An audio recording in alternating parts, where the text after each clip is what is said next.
Electrical anisotropy. Many formation properties exhibit differing degrees of variability as a function of direction. A reservoir's horizontal permeability, for example, may differ significantly from its vertical permeability. This directional variability in properties is known as anisotropy. In geological formations, anisotropy develops naturally during deposition and diagenesis. In the vertical plane, we see this process reflected through variations in layering, especially as changes in grain size over a given interval. While in the horizontal plane, we attribute the directional alignment of grains to wind or currents.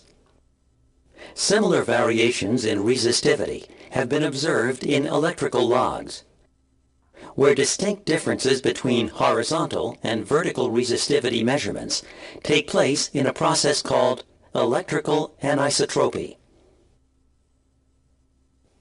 This form of anisotropy is seen as a variation between resistivity measured parallel to the formation bedding plane, known as horizontal resistivity, or RH, versus resistivity measured perpendicular to the bedding plane, called vertical resistivity, or RV. Baker Atlas researchers investigated the effects of electrical anisotropy on resistivity measurements.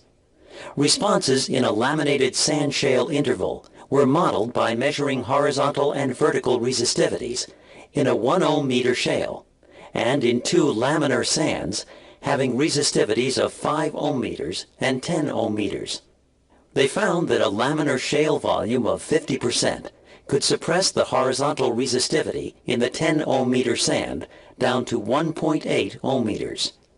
Similarly, the 50% shale volume suppressed horizontal resistivity in the 5 ohm meter sand down to 1.65 ohm meters. At 50% shale volume, the horizontal resistivity response exhibits a difference of only 0.15 ohm meters between the 5 ohm meter sand and the 10 ohm meter sand. With such a minute difference between horizontal resistivity readings, it is hard to distinguish between these two sand shale sequences. But if we look at vertical resistivity responses, the differences become much clearer. At 50% laminar shale volume, the 10 ohm meter sand yields a vertical resistivity reading of 5.5 ohm meters, while the 5 ohm meter sand at 50% shale volume yields a vertical resistivity of 3.0 ohm meters. In this case, we see that vertical resistivity changes by 2.5 ohm meters in the same sand shale mixture. From this model, we see important differences between responses of horizontal and vertical resistivities, with only a small difference in horizontal resistivities between the laminated sand shale sequences, while the vertical resistivity remains very sensitive to sand pore fluid content.